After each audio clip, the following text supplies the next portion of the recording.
The first thing I registered that morning wasn't the slant of pale spring sunlight through the kitchen blinds, or the familiar bitter scent of the dark roast coffee Edward had always preferred. It was the silence.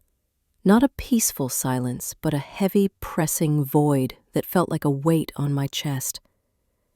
It was the kind of quiet that follows a storm after everything has been broken. For 42 years I had woken to the gentle hum of the house, the sound of Edward tinkering in the garage, the muffled notes of his oldies radio station. But for the last 8 months the silence had been my unwelcome companion, a constant reminder of the space he used to fill.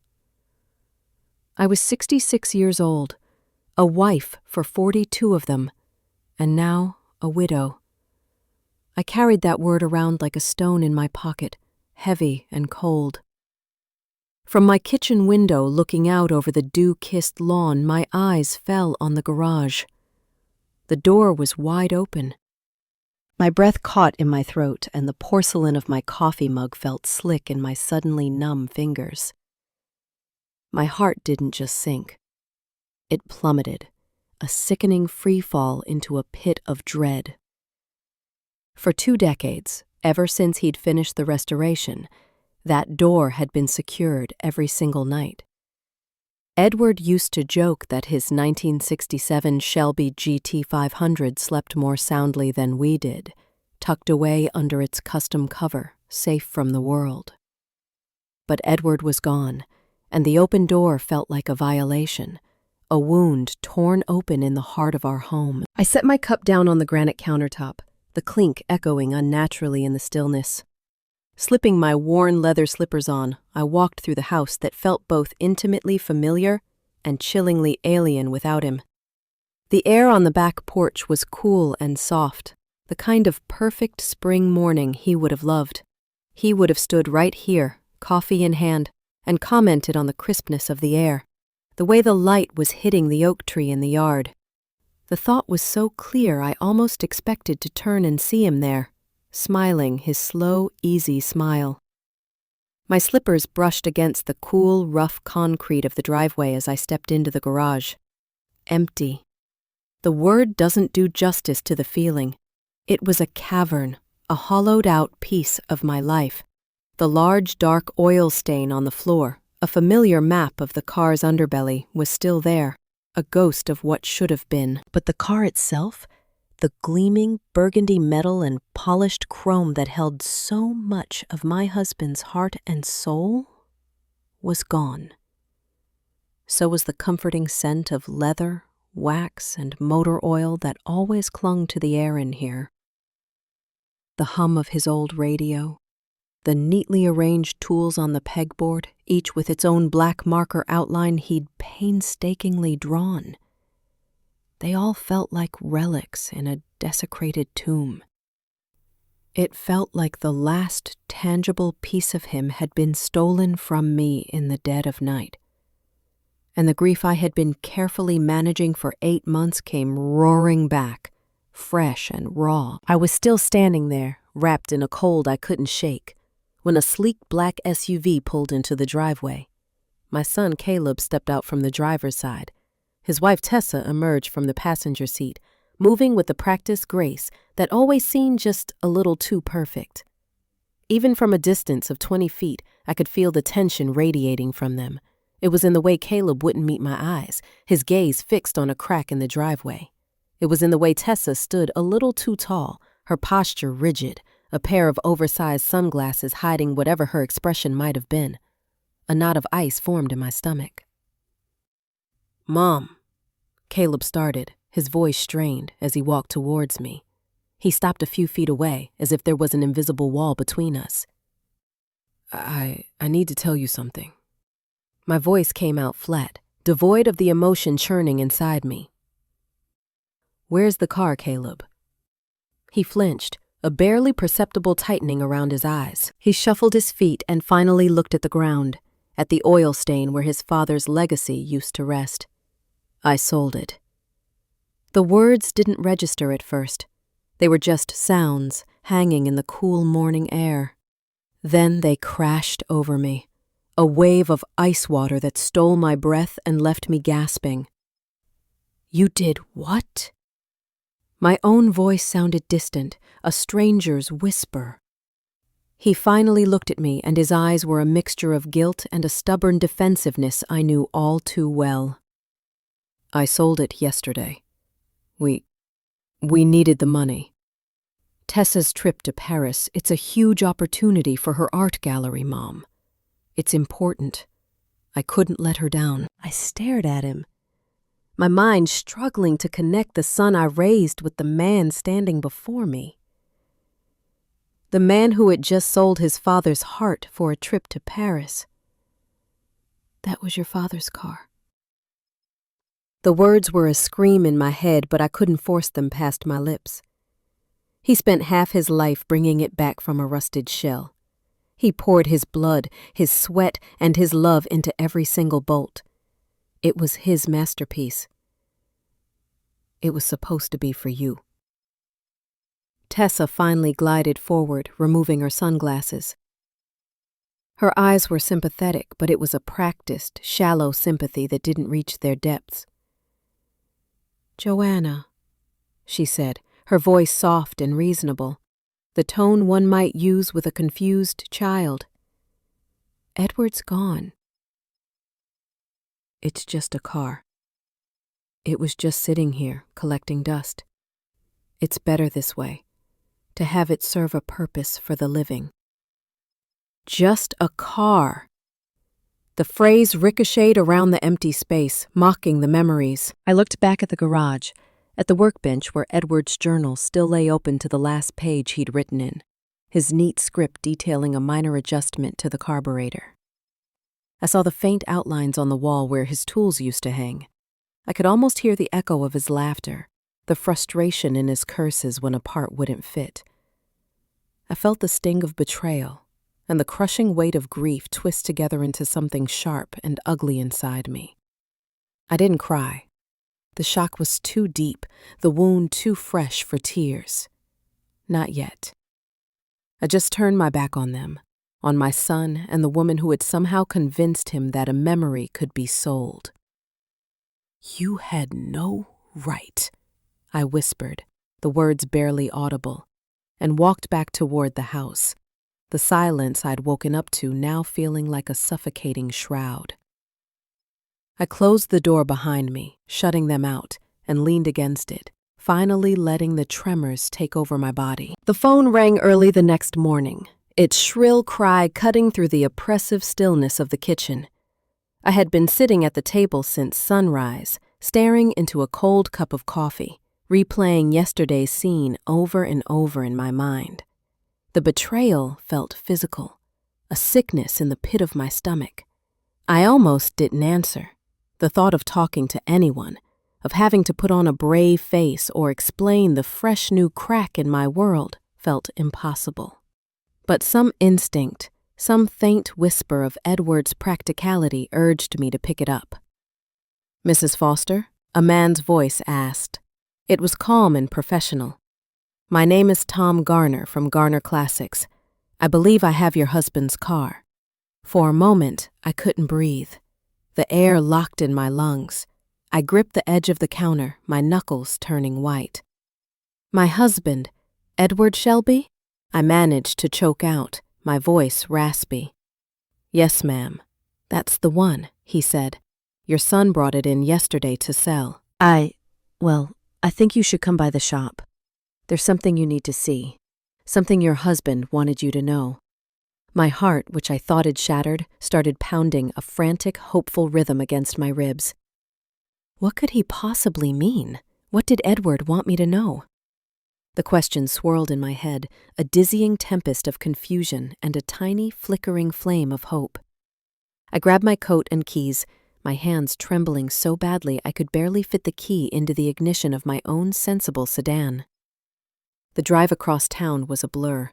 I don't remember the traffic or the turns, only the single-minded focus on getting to Garner Classics.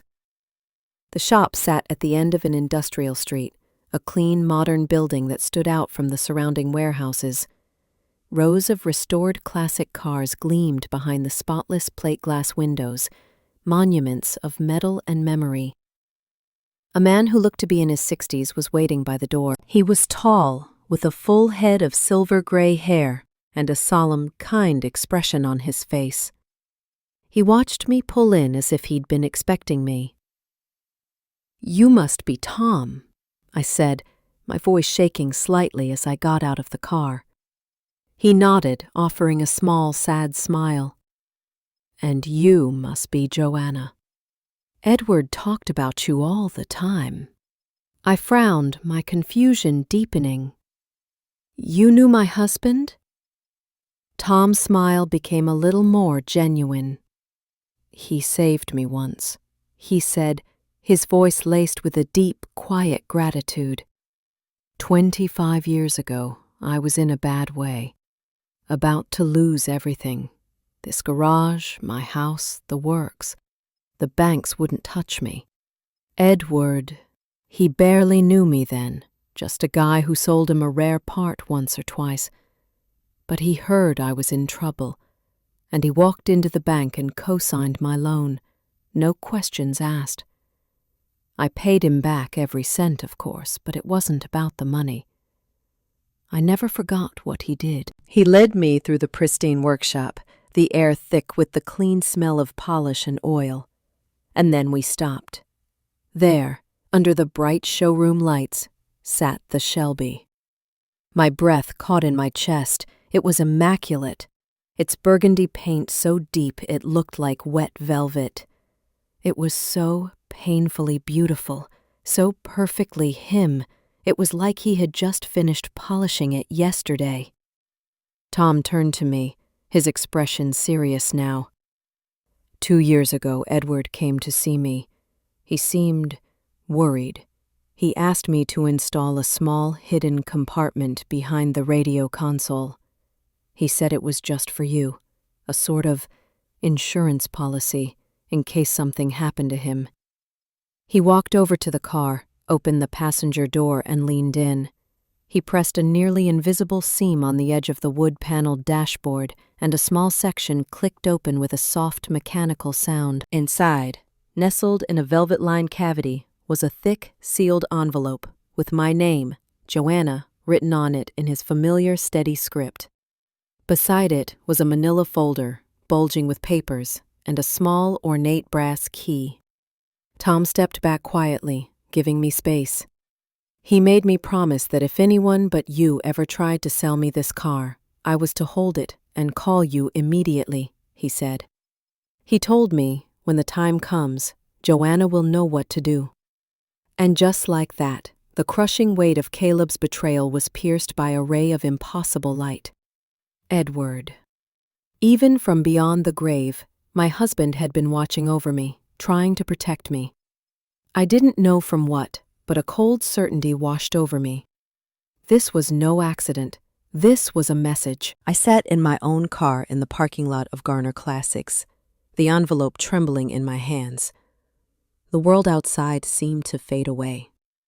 The sun was higher now, but I felt a chill that had nothing to do with the temperature. Edward's handwriting on the envelope was so familiar it was a physical ache in my chest. Neat, steady. The same way he used to label every single drawer and jar in his workbench. For a long moment, I couldn't bring myself to break the seal. It felt too final, like reading the last chapter of a book I never wanted to end. But I had to know.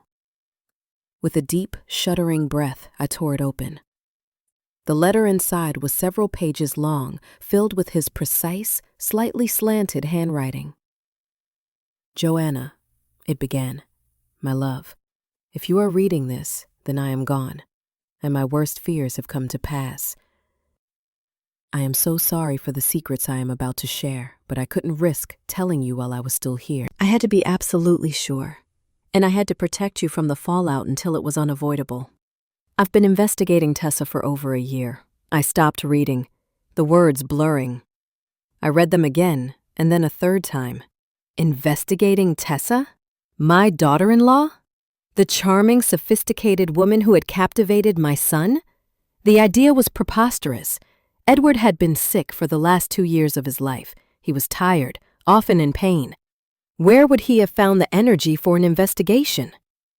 My first thought was that the illness, the medication, had made him paranoid. But that wasn't Edward. Even at his worst, his mind was as sharp as a tack. I forced myself to keep reading. Her real name isn't Tessa Foster, or Tessa Thorne as she told Caleb her maiden name was. It's Linda Marsh, and she's done this before, at least twice that I've been able to confirm. She's a predator, Joe, a sophisticated one. She targets men, usually single sons with aging parents and significant family assets. She manipulates them, creates a sense of financial urgency or crisis, convinces them to liquidate property or drain accounts, and then she disappears. I don't have all the pieces to give to the police yet, but I'm close. The file in here has everything I've found. If I can't finish this, I know you will. My hands were shaking so violently now that the papers rattled. I set the letter aside and reached for the manila folder. It felt heavy, filled with a darkness I wasn't sure I was ready to face. I undid the clasp and slid the contents out onto my passenger seat. The first things I saw were photographs. Not family pictures, but grainy surveillance shots of Tessa meeting with people I didn't recognize in quiet cafes, of her entering and leaving a post office box facility in a neighboring town. Then came the photocopied documents. 2 marriage certificates stood out, stark and undeniable.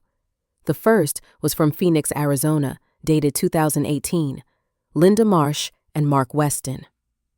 The second was from Tampa, Florida, dated 2020, Linda Marsh and George Powell.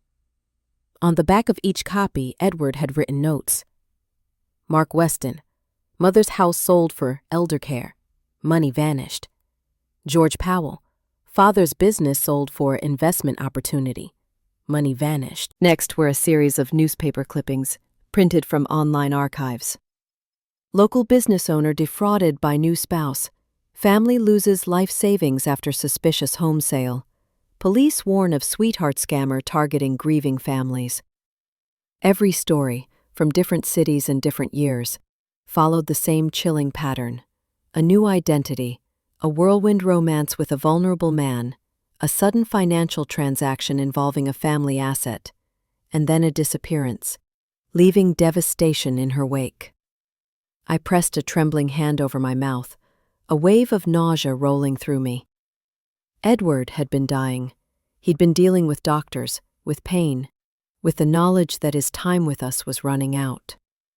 And all the while he had been quietly, methodically, engaged in this secret war, trying to protect his family from a threat we didn't even know existed. At the bottom of the folder was one last sheet of paper with a short note in his familiar handwriting. Tom knows everything. The brass key opens our safe deposit box at First National Bank. There's something in there that will secure your future.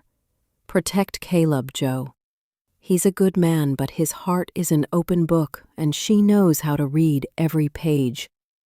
He won't believe you, not at first. He'll have to see it for himself. I love you, always, Edward. I closed my eyes, leaning my head back against the seat and whispering his name into the empty car. For 8 agonizing months, I had felt him slipping away from me, his presence fading from every corner of our house until only memories remained. But in that moment, holding his last words, his final act of love, I could feel him again. He was right there beside me, a calm, steady presence in the chaos, reminding me to breathe, to think, to act. He had always been the planner, the one who saw 10 steps ahead, and he had seen this. He had seen the storm coming for us. I wiped the tears from my eyes, not tears of grief this time, but of a fierce, determined gratitude. The shock and betrayal from Caleb's actions were still there, but now they were overshadowed by a cold, clear purpose. Edward had left me a map. He had left me a mission, and I would not fail him. I started the car, the engine of my sensible sedan a pale imitation of the Shelby's roar, and pulled out of the parking lot. The road ahead was dark and uncertain, but for the first time since he died, I wasn't walking it alone. The next morning, I brewed the coffee, but the rich aroma brought no comfort. I couldn't taste it. My mind was a whirlwind, circling the same terrifying thought. Edward had uncovered something monstrous, a darkness coiled right in the heart of our family, and now it was my turn to face it. I sat at the kitchen table, the same table where we had welcomed Tessa into our lives with open arms, and spread out the contents of the manila folder. The names, Mark Weston, George Powell, stared up at me. They weren't just names on a page. They were men like my son, men who had loved the same venomous woman who now called herself Tessa Foster. They were ghosts of a future I had to prevent. I found their numbers through an online directory, my fingers hesitating over the keypad for a long time before I dialed the first one. It felt like an obscene intrusion, calling a stranger to dredge up what was surely one of the most painful chapters of his life. But Edward's last words echoed in my mind. He won't believe you until he sees it for himself. I needed to give Caleb more than just his paranoid dying father's notes. I needed to give him a voice of experience. A man finally answered, his voice wary. "Mr. Weston?" I began, my own voice unsteady. "My name is Joanna Foster. I'm calling from out of state. I believe you once knew someone named Linda Marsh, who may have also used the name Tessa." There was a long, heavy pause on the other end of the line. I could hear the faint sound of his breathing, the weight of years of pain contained in that silence. Then, a deep, weary sigh. I was wondering when someone else would call. Mark Weston told me his story, and with every word, a piece of my own reality cracked. He'd met her at a charity auction in Phoenix. She'd been a volunteer, charming, intelligent, and deeply attentive. She had a way of looking at you, he said, that made you feel like you were the only person in the world. Within 6 months, they were married. Soon after, she began to express subtle concerns about his elderly mother. She'd say things like, "Did you notice your mom forgot my name again?" Or, "I'm worried about her leaving the stove on," Mark recalled, his voice hollow. Little things, seeds of doubt. She made me feel like I was a neglectful son for not seeing it myself. Little by little, Tessa, or Linda, had convinced him that his mother needed full-time professional care.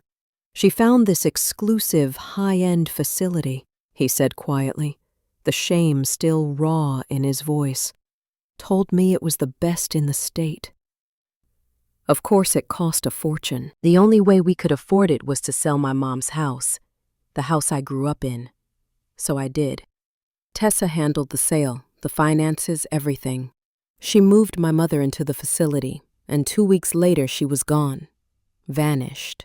Took every single penny from the sale, cleaned out our joint accounts. My mom, she died a year later in that place, still asking me every day when she could go home. My throat felt tight and I couldn't speak. I just listened to the sound of a broken man on the other end of the line, his story a chilling blueprint for what was happening to my own family. After we hung up, I sat in silence for a long time before gathering the strength to dial the second number. George Powell answered on the first ring, his voice sharp and bitter. His story was sickeningly similar, a different city, a different set of details, but the same brutal ending. He'd met her after his father died. She was his grief counselor. She'd been a rock for him, he said, until she became the one who shattered his life. She convinced him to sell his late father's successful auto repair shop, a local institution, to fund a once-in-a-lifetime tech investment she had an inside track on. The money, and Linda, disappeared a week after the papers were signed. "She's smart," George said, a venomous edge to his words. "She studies you. She finds your weakness, your grief, your guilt, your ambition, and she turns it into a weapon against you. Whatever she's doing to your family, ma'am, you stop her. Stop her before it's too late. When I hung up the phone, the familiar comfort of my kitchen felt gone. It was just a room, a collection of objects. The house Edward and I had built from nothing, every corner filled with laughter and arguments and decades of love, suddenly felt fragile, vulnerable. She had done this before, and now she was here, sleeping in my son's bed, planning to strip us of everything that mattered. I reached for Edward's letter again, tracing the ink of his signature with my fingertip, drawing strength from it. "Don't worry, my love," I whispered to the empty room. "I'll protect him, just like you wanted." That afternoon, I made another call to the number at the bottom of Edward's last note. Peter Collins. His voice was steady and low, the kind of calm, unassuming voice that made you trust him instantly. I worked with Edward for about 6 months before he passed. Peter explained when we met at a small, quiet diner near the hospital, a place of sterile anonymity. He was a retired police detective who now worked as a private investigator. He looked unassuming, a man you wouldn't notice in a crowd, which I supposed was the point. He hired me to do a deep background check on Tessa Thorne. He had a gut feeling that something was off. He asked me to keep an eye on her, just in case. We sat in a corner booth as a tired waitress refilled our coffee cups.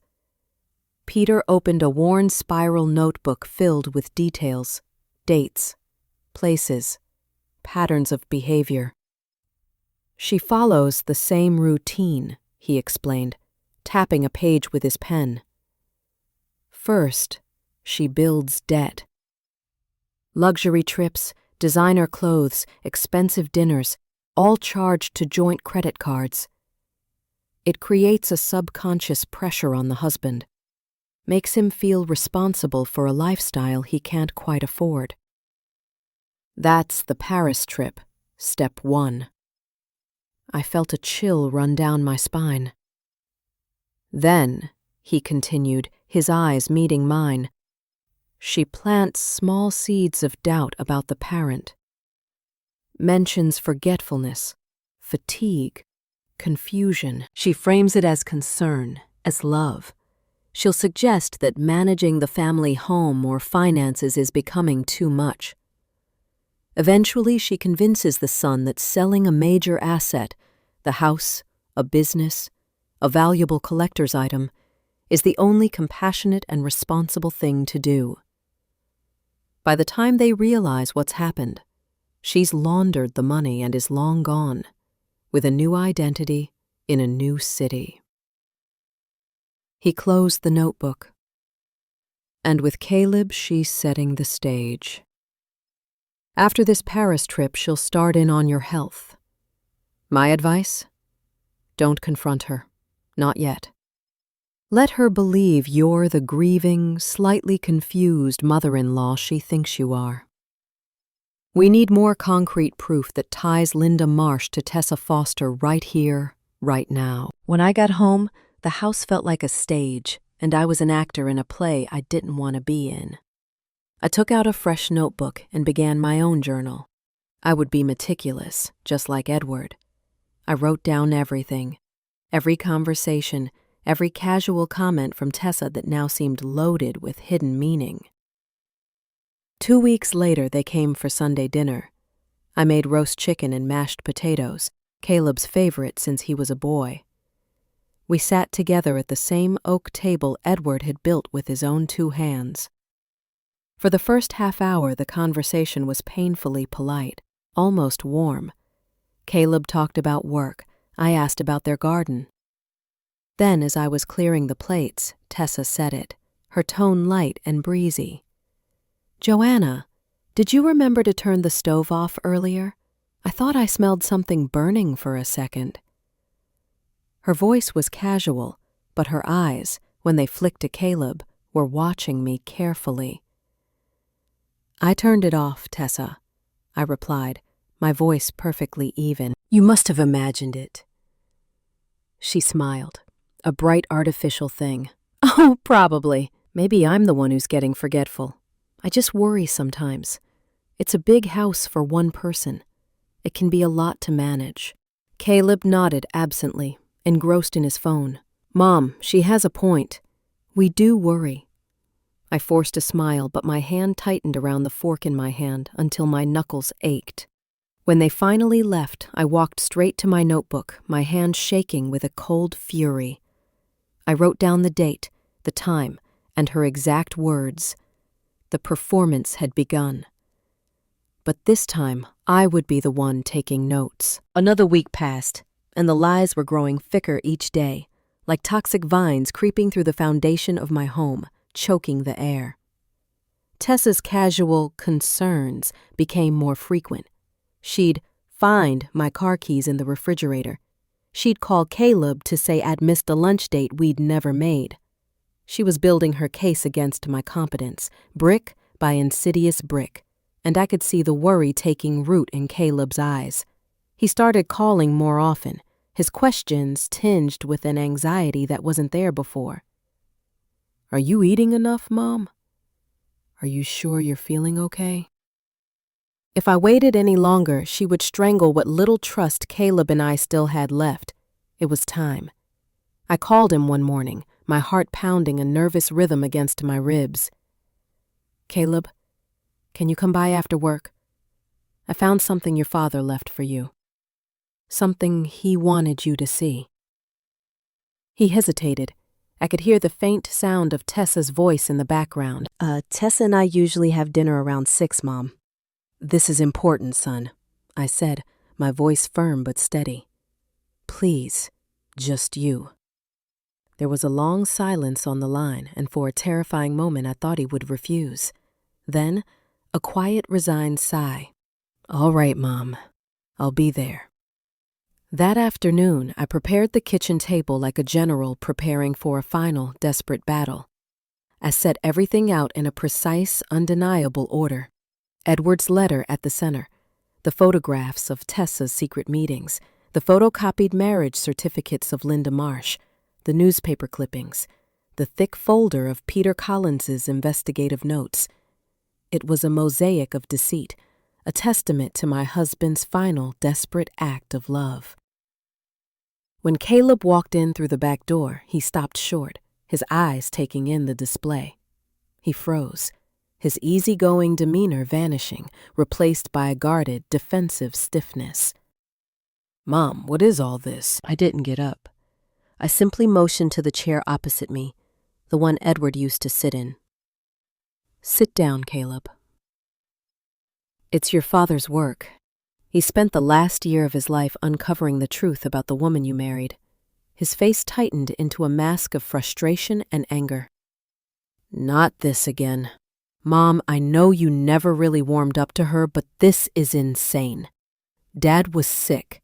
He wasn't himself. Just read, I said, my voice quiet but unyielding. I slid the letter across the table. Reluctantly, his movement stiff with resentment, he picked it up. I watched his face as his eyes moved down the page. I saw the initial skepticism, the flicker of confusion, and then the slow clenching of his jaw as he absorbed his father's words. When he reached the part about the other marriages, the other names, he shook his head, pushing the letter away as if it were contaminated. No, this is crazy. Dad was getting paranoid. He didn't trust her because she's younger than me, because she's successful. He always judged people like that. Your father was the most meticulous man I have ever known, I said softly, pushing the folder of documents toward him. He checked every single detail. These are official records, Caleb. Marriage licenses, news reports. Look at them. Call the men yourself. Their numbers are in the file. He stood up so abruptly his chair scraped loudly against the floor. He shoved it back with a crash. I'm not doing this. You're trying to destroy my marriage because you're lonely and you don't like her. I can't believe you'd stoop this low, using Dad's memory like this. I remained calm, my voice even, though his words felt like tiny shards of glass embedding themselves in my heart. This isn't about liking her, Caleb. This is about protecting you from a predator. He was already turning toward the door, his back to me. You've lost it, Mom. You're so lost in your grief, you're making up conspiracies. You need help. The words stung more than a physical blow, but I let him go. I didn't shout. I didn't cry. I just sat there as the back door slammed shut, the sound echoing the closing of a door in my heart. If Edward were here, he would remind me that panic solves nothing. He'd tell me that the truth, like a river, always finds its own way through, even if it has to cut through solid rock. Hours passed. The sun set, and the house grew dark around me. I didn't bother turning on the lights. I just sat at the table in the dark, surrounded by the evidence of my husband's love and my son's disbelief. I listened to the familiar hum of the refrigerator and the steady, relentless ticking of the grandfather clock in the hall, each tick marking another second of my failure. I had presented the truth, and he had thrown it back in my face. Tessa had won. Close to midnight, when I had finally given up hope, the phone rang, startling me from my stupor. I saw Caleb's name on the caller ID, and my hand trembled as I answered. Mom. His voice was broken, choked with a sound I hadn't heard since he was a little boy who had fallen off his bike. I called them. Both of them. I closed my eyes, a wave of relief so profound it almost buckled me. Weston and Powell. There was a long, ragged sob on the other end. And it's true, he whispered, the words fractured by pain. Every word. Everything Dad said. She did it to them, exactly the same way. The exact same lies. I listened as he told me what happened. After he'd stormed out of my house, my words had eaten at him. He'd gone home and, trying to prove me wrong, had casually asked Tessa about her past, about where she grew up, about her family before him. She changed her story 3 times in 10 minutes, Mom. Little details, but they didn't line up. When I pushed her, she exploded. She screamed at me, told me I was paranoid just like my father. Then she started packing a bag. She said she wouldn't stay in a house where she wasn't trusted. And then she left. Where is she now, honey? I asked gently. I don't know, he said, his voice cracking. She won't answer her phone. I think she's running. For a long moment, neither of us spoke. The silence filled with the weight of everything that had been shattered. Then I said the only thing I could. Come home, Caleb. Just come home. We'll face this together. When I hung up the phone, my gaze drifted toward the darkened window that faced the garage. The faint, familiar scent of motor oil seemed to linger in the air, a ghostly comfort. It was as if Edward himself were standing there in the shadows, a steady presence at my side, whispering. It's not over yet. The final act was about to begin. The next morning, Peter Collins called before the sun had even begun to hint at its arrival. His tone was sharp, stripped of all pleasantries, urgent. We found her, Joanna. She booked a one-way flight to Mexico City at 2 a.m. It leaves from the international airport at 6:15. I felt my pulse quicken, a jolt of adrenaline cutting through my exhaustion. The finality of a one-way ticket hung in the air. This was her exit strategy. Can we stop her? I asked, already pulling on my clothes. Yes, but we'll need Caleb's full cooperation, and we need to move now, Peter said. The police can only act if he officially files a complaint and confirms the fraud. His statement is the key. Without it, she's just a wife leaving on a trip. Within the hour, Caleb arrived. He looked like a ghost. His eyes were red-rimmed and hollow from a sleepless night, and he seemed to have aged 10 years. The arrogant defiance from the day before was gone, replaced by a devastating, fragile clarity. He sank into a chair at the kitchen table, the same one he had stormed away from, and looked at me, his eyes pleading for something. Forgiveness, guidance, a way back. "Tell me what I have to do," he said, his voice raw. Peter, who had arrived just after him, laid it all out with calm precision. "You'll go with me to the airport police substation. You'll give a sworn statement about the credit card debt she ran up in your name, the joint accounts she had access to, and any documents she may have had you sign related to your father's estate. Once that's done, they'll have enough to issue a warrant for her arrest under her real name, Linda Marsh." Caleb nodded, his jaw set in a hard line. There was no hesitation now, only a grim, painful resolve. Let's finish this. We drove to the airport in a surreal silence. The early morning sky was still a deep, bruised gray, and the city lights flickered like tired stars. Inside, the terminal buzzed with the quiet, purposeful energy of early travelers, the clatter of luggage wheels on tile, soft, muffled announcements over the PA system, the distant smell of coffee and jet fuel. It all felt bizarrely normal, a stark contrast to the drama about to unfold. Peter guided us to a spot near the security checkpoint, behind a large concrete column that gave us a clear view of the queue. Two plainclothes detectives, a man and a woman Peter had briefed, stood casually on the other side, looking like any other travelers. The wait was excruciating. Every woman in a cream-colored coat, every flash of oversized sunglasses made my heart leap into my throat. Caleb stood beside me, rigid, his hands trembling so badly he had them shoved deep into his pockets.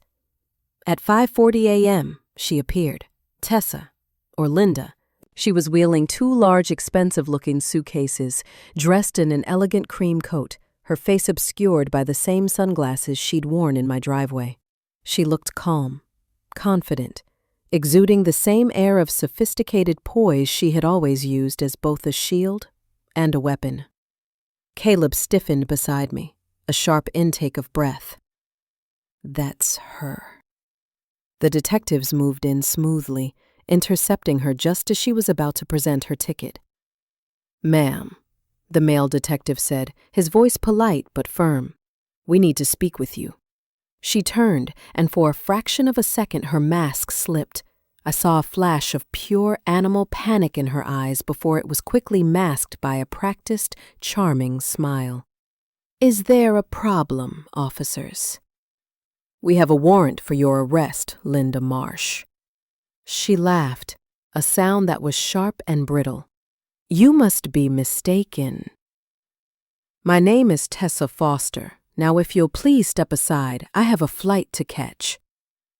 And then she ran. She dropped her suitcase handles, kicked off her high heels with a shocking, desperate agility, and bolted down the wide concourse.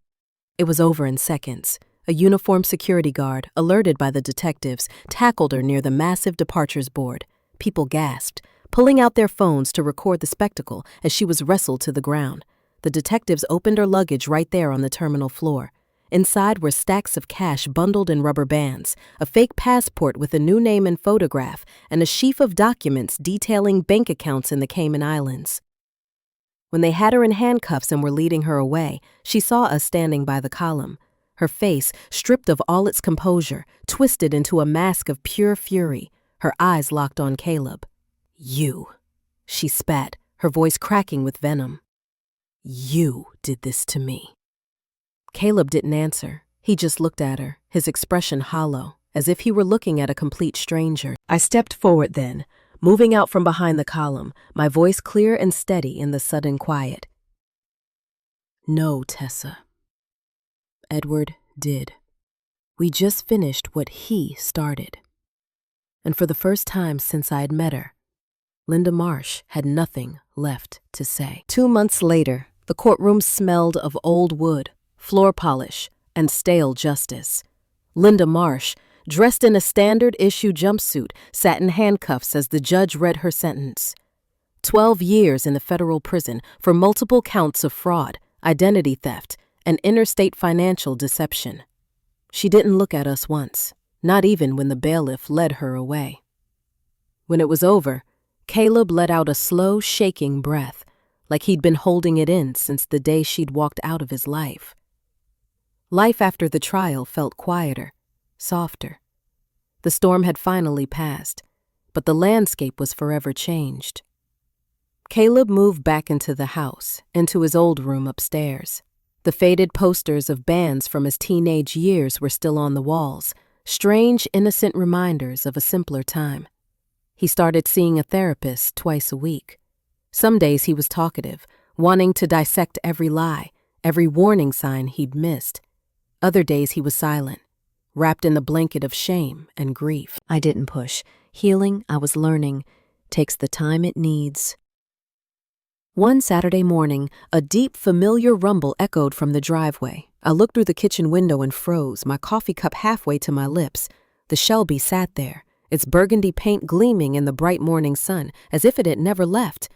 Tom Garner stepped out, a wide, genuine smile on his face.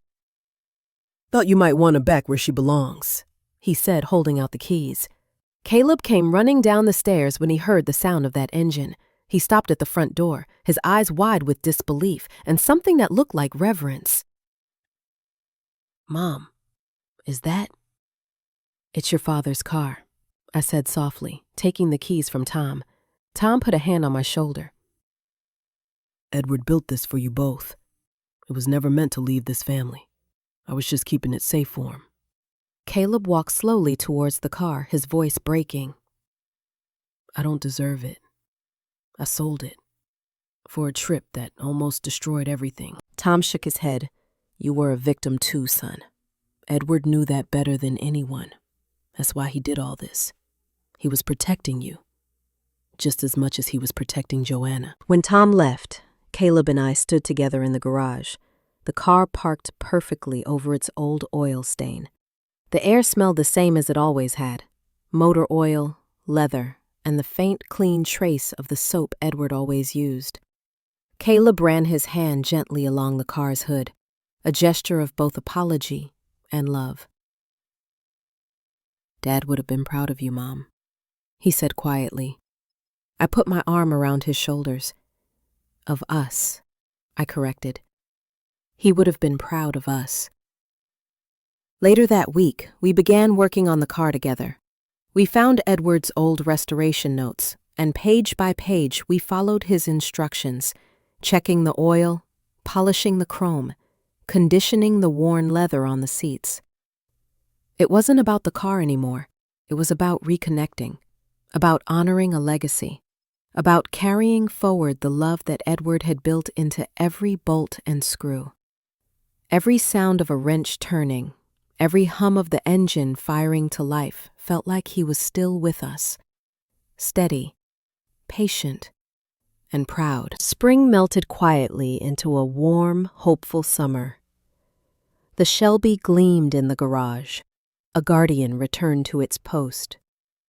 Some mornings, Caleb and I would just sit out there in old lawn chairs, coffee mugs in hand, not saying much, just listening to the soft tick of the cooling engine after a short drive. For the first time in a long, long while, the house didn't feel haunted by loss. It felt protected. It felt whole, as if Edward's promise to love and care for us still lived and breathed within its walls. I often thought about everything we had been through, the betrayal, the lies, the fear, and how easily our own hearts can blind us when we desperately want to believe the best in someone. But more than that, I thought about what Edward had done. The quiet planning, the incredible foresight, the love so deep and so strong it reached across the veil of death itself to prepare for a danger he would never live to see. One evening, I stood in the garage alone as the sunset spilled liquid gold across the hood of the car. I placed my hand on the cool, smooth curve of the steering wheel, a wheel his hands had held 1,000 times. "You did it, Edward," I whispered to the quiet, empty space. "You brought him home. You protected us. And in the stillness, in the scent of oil and old leather, I could almost hear his voice in reply. Calm, proud, certain, proving that love doesn't end when a life does. It keeps working, quietly, patiently, always finding its way back home. If this story touched your heart, if you've ever felt the enduring power of a love that transcends even loss, I hope you'll share it with someone who needs to hear it. Let me know in the comments where you're watching from and what part of this journey resonated with you the most. And don't forget to like this video and subscribe to the channel for more stories of the human heart, because love, like healing, often travels much farther than we ever imagine. And sometimes, if you're very, very lucky, it drives home in a Shelby that never stopped waiting.